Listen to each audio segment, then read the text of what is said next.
my name is Noel Miller from Design Fitness, and today we're going to take a little look at the symbols of health and symbols of fitness. So when we really think about the symbol of fitness, we think of things working really well, the body working really well, therefore it is fit. And then on the opposite side of the scale, we think of poor health as lots of things going wrong with the body. Uh, Generally, there's an in between that we call health. Some reason or somehow we stay healthy. We're not 100% sure of why we're staying healthy while we're there. We just really know that we're either not sick, or we are fit, or we're not fit. Uh, and this is where it becomes really interesting. So, if we're very conscious of our body being sick and very conscious of our body being fit, how do we get from one end to the other? Generally, we devise a whole bunch of different strategies of kind of pushing our way towards one and staying away from the other. But somehow we end up in either camp. And most of the time, we're not aware of how we particularly got there. We just end up there and are generally shocked. Except for the fitness side of things, generally we work really hard to get there, and we assume we're there because we reach a goal that we say symbolizes fitness to us on an individual level.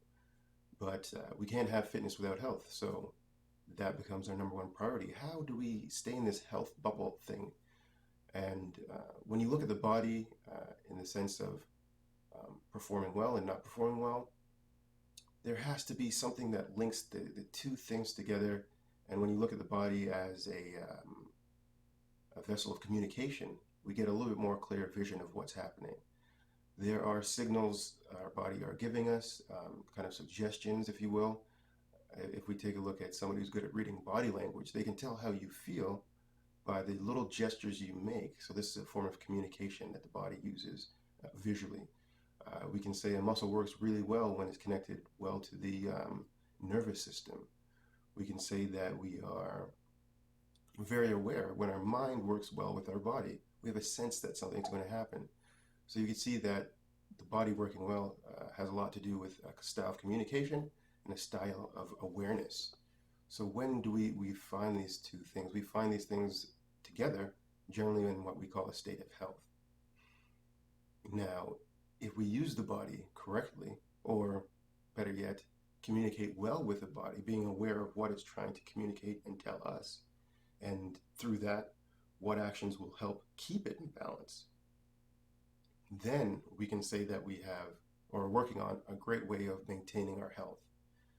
Generally, when we come to point out a single action that we have to force to happen, we're not creating health. We want to say that health is more of a balanced energy. It doesn't really seem like forcing anything to happen. It's just like making sound decisions, seeing the value in making a positive decision, and being aware of the, let's say, effects that this decision has on our mental, emotional, and physical health.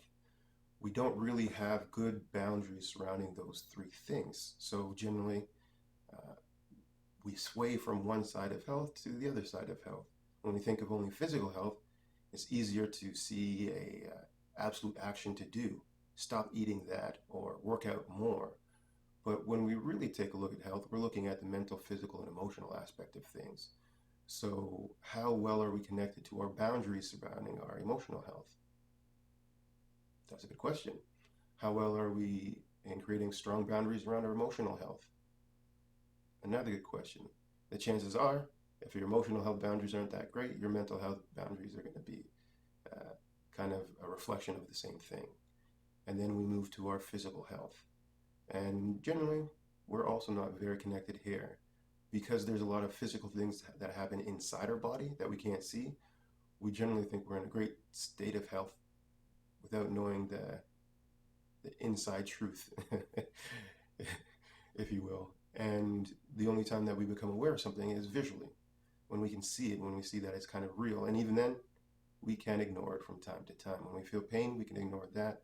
When we're not looking as flattering in that dress or that tux, we can see that it can bother us, and we can decide to kind of ignore it, put it on the back burner.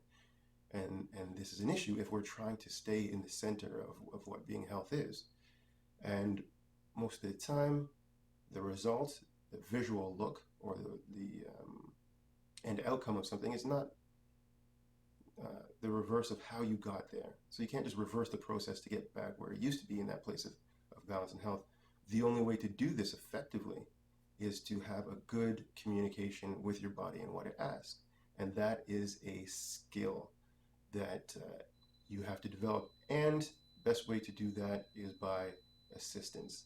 This is where the other side of fitness really comes into play, and it can help you become more aware of these boundaries that we're setting so that our lifestyle isn't that of a toxic one or hard to keep health, that we don't have a lifestyle that takes health away from us, but we have one that's more restorative, more positive to the different levels of health or different areas of health.